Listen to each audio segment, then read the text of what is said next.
discuss the process of filling a vacancy. The position is updated in People Admin by the hiring manager. Human Resources is notified on the back end, and People Admin can approve the position. In order to start this process, one must complete the vacancy posting justification form. The position updated in People Admin and approved for the posting. The hiring manager identifies hiring committee members. After this step is approved, HR screens applicant pool for minimum qualifications. HR notifies the hiring manager with the applicant list. After this step, there's a meeting with the hiring manager and the hiring committee to determine the methodology for interview selection criteria and questions. All committee members must complete the job interview training in Safe Colleges. After this step is completed, interviews are conducted and a candidate is selected.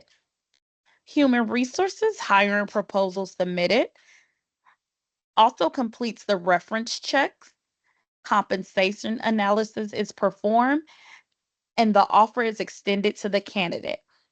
Should the candidate accept, Human Resources notifies the hiring manager and schedules the start date and new employee orientation. If the candidate counters, Human Resources works with the candidate. If the offer is rejected, Human Resources moves on to the next preferred candidate or reposts the position if necessary.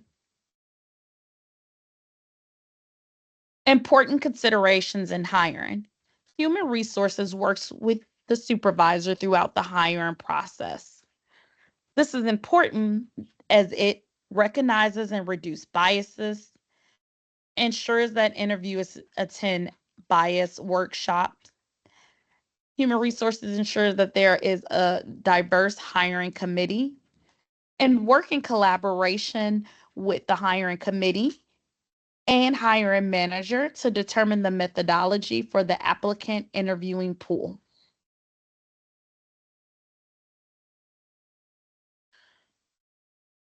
Another aspect that the supervisor is responsible for is the personnel action form. Human Resources will create all PAFs for both regular, student, adjunct, and temporary employees. The steps to complete a PAF is one, request a PAF. HR creates the PAF, and HR initiates the Adobe WorkSign flow. This is used when there's an action that should be recorded in the individual's file that requires a payroll action. PAFs are not needed for new hires. This form should be used should an employee changes positions that requires a title change, there's a change in compensation due to a promotion or a reclassification. PAF request forms on the portal needed for all employment changes not initiated by HR. We have highlighted some additional examples below. As a supervisor, how should you request a PAF? To access from the OCCC portal, go to Menu, then Forms, then Human Resources. Use the PAF for regular and temporary employees. Use the PAF for STEP for our student employees, work study employees. To access on SharePoint, click Request Form.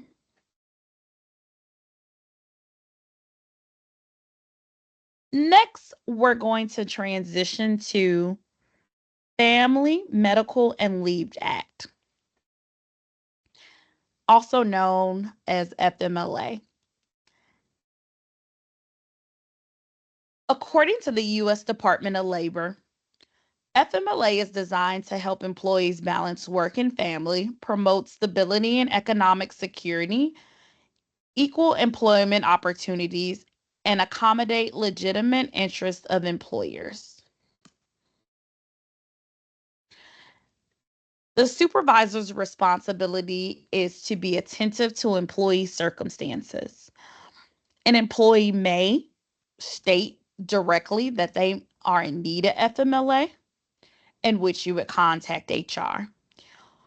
The employee requests FMLA, contact HR, or you as the supervisor may notice certain circumstances in which an employee may need to be offered FMLA based upon those circumstances.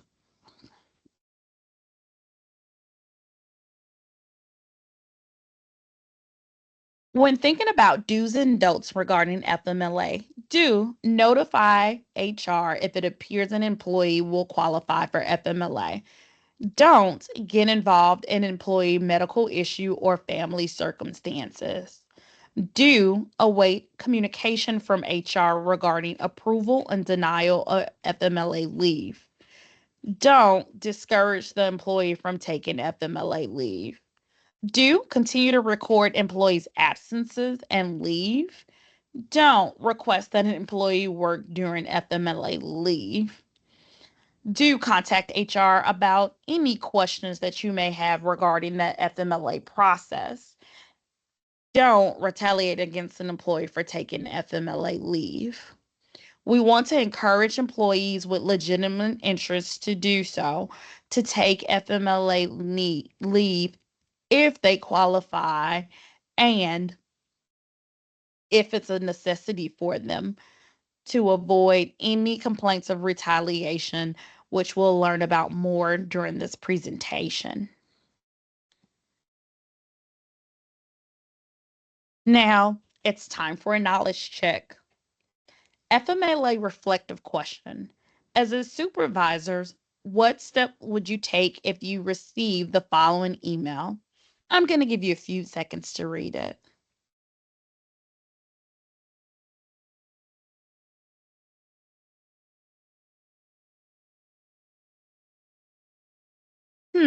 Now tell me your first thoughts. Think about them to yourself. What would you do as the supervisor based on the information provided?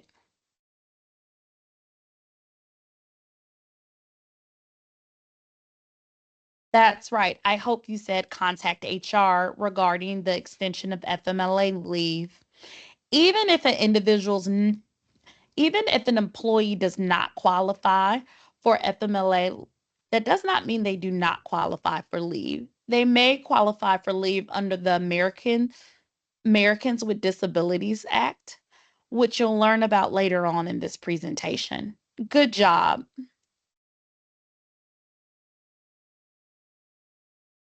Next, we're going to talk about talent management. Talent management is tasked with creating and maintaining a positive relationship between OCCC and the employees through our OCCC Policy 2002 Employment Relationship. This policy focuses on performing and coaching correction assistance, performance reviews, progressive discipline, and other talent management issues. What's a performance appraisal, you may ask? Oklahoma City Community College promotes the support and development of employees by implementing the staff performance appraisal process. This process is an interactive process that allows for supervisors and employees to discuss their responsibilities and performance goals for the coming year, but is not currently set up as a method by which merit increases will be determined. Currently, there is no linkage between performance appraisals and salary increases.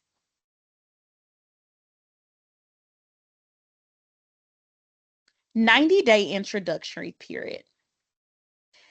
Every employee within the first 90 days is considered an introductory employee.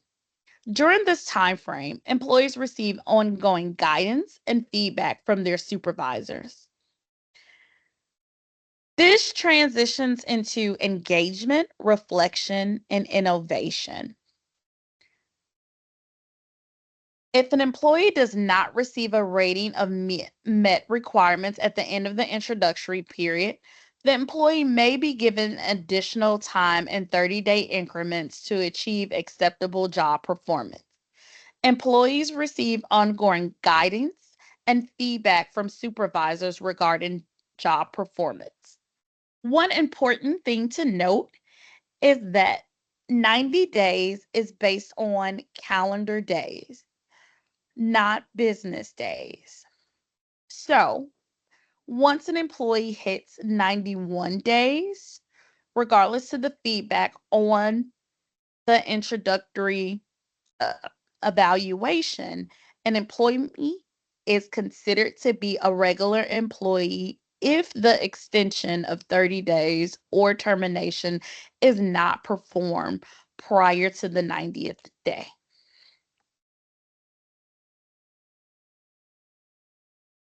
Staff performance appraisal process. Here at OCCC, our staff performance appraisal process happens in multiple phases. Phase one, the initial planning meeting. Here at OCCC, we practice the utilization of SMART goals. SMART, specific, measurable, achievable, realistic, time bound. Staff members are to write at least one SMART goal, and up to 5 can be written, but only one is required. Supervisors schedule a meeting with staff member to discuss core competencies and SMART goals written by the staff member. And at the end of the initial planning phase, the supervisor and the staff member will initiate the document and submit all information to complete phase one. Phase two is the mid-year check-in meeting. Supervisor and staff member should meet to review core competencies and goals to address any necessary adjustments if needed. This information should be submitted in the system. Phase three, employee assessment. During this phase, the staff member completes a self-assessment about their goals. This information is submitted in the system for review with the supervisor. Phase four is the final performance meeting. Supervisor and staff meeting member meet to discuss overall performance regarding their core competencies and goals. Information is submitted in the system. Now, staff performance appraisal process. New employees beginning after October 31st, the supervisor will utilize the 90-day introductory period form, which will accomplish the same goals. The goals have been outlined as identifying staff member strengths, the staff members' areas for future development, and other recommendations in a condensed manner. The 90-day introductory period will be sent to supervisors by the HR talent management team. Helpful information is available on the HR website, and it includes a how-to document should you need assistance. Next, let's talk about progressive discipline and documentation. It is the responsibility of the supervisor to document issues that may fall under progressive discipline. So you may be wondering when to document. Document all conversations about performance issues, discussions about workplace conduct, and any meetings you may have with the employee to address potential policy violations. At OCCC, our progressive discipline follows the following steps: verbal counseling, written warning, contact HR, and performance improvement plans in which you should contact HR. Now, the progressive discipline process is a process that attempts to address and correct the employee's work performance or inappropriate workplace behavior by providing clear and constructive feedback through a series of increasingly formal steps. Let's review each step. So, a verbal counseling provides verbal notification to an employee that an improvement is needed in their work performance and or behavior. Written warning provides written notice to an employee regarding continued work performance issues and or inappropriate workplace behavior that have not been resolved after giving the employee verbal counseling. Employees should sign written warnings to acknowledge they've reviewed the correspondence. Performance improvement plan. Formal written plan used by the supervisor, often as a final attempt to resolve a serious issue that has not been addressed by the employee after verbal warning or written warnings have been issued. An important item to note for progressive discipline, depending on the severity or the frequency of these behaviors, the progressive discipline does not have to be followed in progressive discipline steps.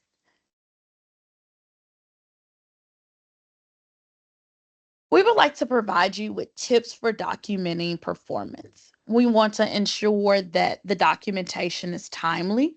It should be made during or immediately after a conversation or a meeting. Supervisors should be professional and ensure that they keep notes neat and organized. Maintain a high level of confidentiality. Ensure that notes are kept secure and do not share the details.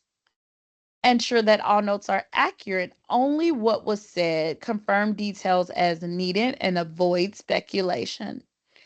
Be objective, stick to the facts, avoid opinions, accusations, judgments, or labels. Ensure as the supervisor you are thorough, including dates, times, and individuals who may have been present. Be sure to document any agreements, commitments, and timelines. Maintaining compliance. Contact the Vice President for Human Resources to discuss ongoing performance issues and possible disciplinary actions such as verbal warnings. You may also contact the Director of Talent Management to discuss performance issues as well. HR must review all proposed written warnings, performance improvement plans prior to implementation. HR must be contacted before suspension, demotion, or termination action is taken. Remember, as a supervisor, you can only recommend a termination, suspension, and demotion to human resources in which they are responsible for reviewing and approving the employment action. Please note a supervisor may not retaliate against an employee who exercises their right to contest a disciplinary action. Okay, it's time for a knowledge check. Progressive discipline and documenting questions. I'll give you a second to read.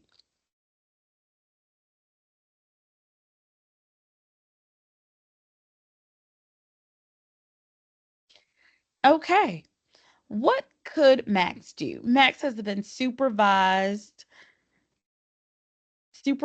Drew for over a year. And for the past 3 months, Max has noticed an increasing number of mistakes in Drew's work.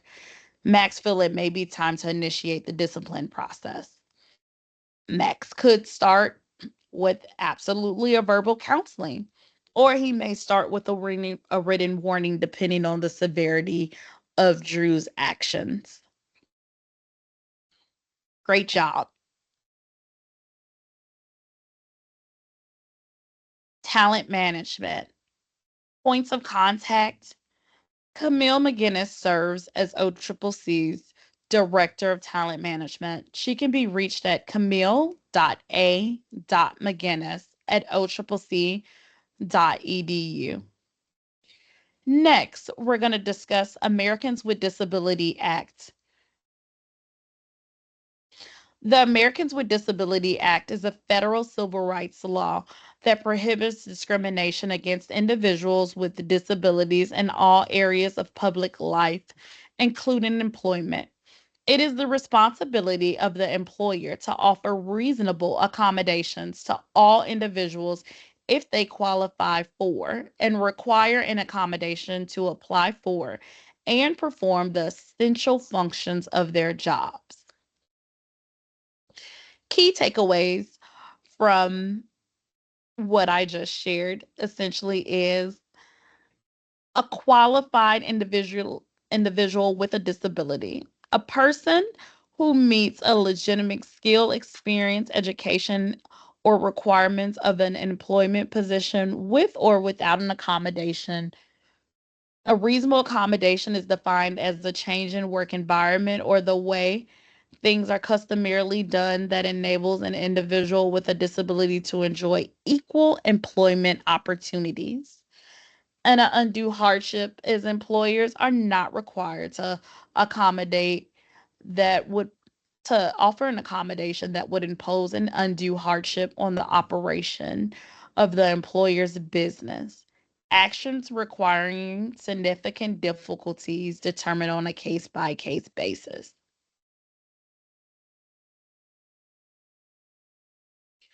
Supervisors are often the first to learn of situations in which an accommodation may be advisable. This might occur when an employee shares information regarding needed assistance or having difficult performing functions of their job due to medically related conditions, a perceived difficulty performing their job, or a medical condition causing some sort of work issue. When supervisors recognize situations when accommodations may be advisable, they should either ask the employee would they like more information regarding reasonable accommodations or contact the ADA coordinator in the Office of Compliance, Accountability, and Title IX.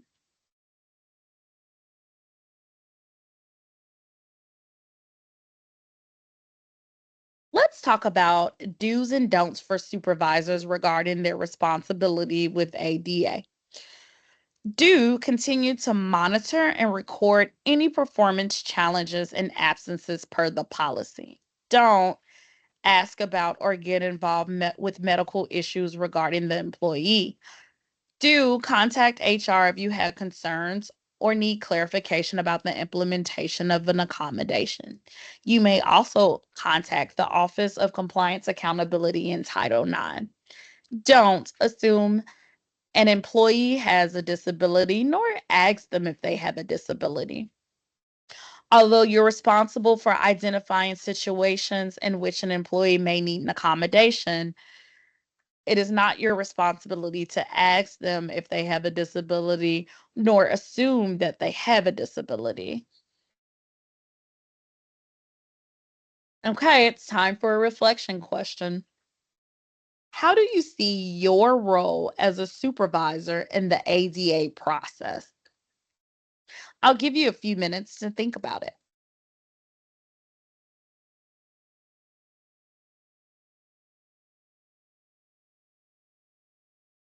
Time's up. I hope you identified that it's a supervisor's responsibility to identify conditions or situations in which an employee may need a reasonable accommodations. Think back to earlier in the presentation when we also talked about the opportunity for requesting leave and talking about the collection of medical documentation. Similar to FMLA, a supervisor's role is to be able to be on the front lines and talking with employees if they're able to identify situations or conditions in which employees may need additional assistance, or in the case of FMLA, may need leave. Now, let's turn our attention to additional civil rights and federal regulations that's also governed in practice at the policy level here at OCCC. We have Title VII, Title IX, and the Clery Act.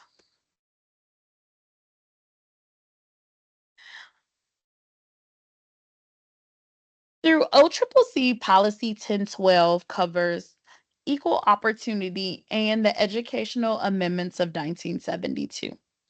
When we think of Title VII, the Civil Rights Act of 1964, it prohibits discrimination in employment and education based on these protected classes: race, color, religion, sex, gender, ethnic or national origin, age, ancestry, disability, genetic information, and military/veteran status.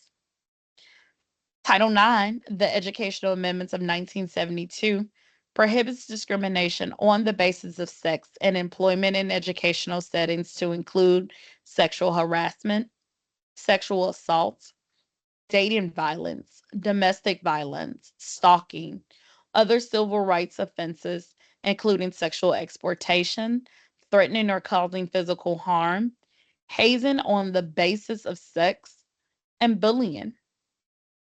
Both Title VII and Title IX prohibit retaliation against any person opposing discrimination, participation in, or in opposition of any discrimination investigation or complaint process. Title VII protections cover a full spectrum of employment decisions. This includes recruitment, selection, terminations, demotions, and other considerations regarding terms and conditions of employment. Title IX, on the basis of sex, includes sex stereotypes, gender identity expression, sexual orientation, pregnancy, and parenting status. Title VII and Title IX both prohibit retaliation against any person opposing discrimination, participation in investigation, or complaint process. So, some do's and don'ts. Do report discrimination or harassment. Do also consider requests for workplace changements. Do keep employee information private. Don't retaliate against employees for reporting discrimination or harassment. When we think about the difference between discrimination and harassment based on protected classes that you see to the far left, discrimination oftentimes is about the treatment of individuals, whereas harassment is more about the unwelcome behaviors that is associated. So let's take a look at an example. Let's take a look at on the basis of race, hate or refusal to work with, hire an individual based on skin color or ethnic origin.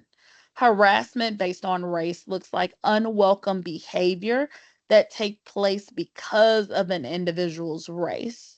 So there we can see the difference between the treatment or the thoughts, opinions associated, the discrimination, the treatment piece, and we can see the unwelcome behavior pieces.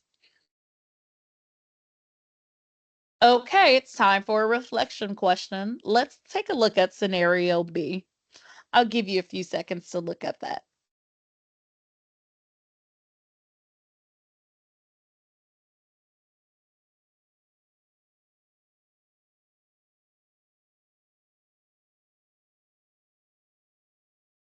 Okay, what would you do as a supervisor if, due to an employee's religious beliefs, an employee was being treated differently and other employees were making inappropriate comments? I hope you said work with the Office of Compliance Accountability in Title IX, because the employee is being expertly treated differently on the basis of religion, which on its face may be a Title VII claim. Great job. If you think someone you know has experienced discriminatory harassment or sexual harassment, please utilize this QR code to make a report. Then you will be contacted by our office to have a discussion regarding your options and grievance process.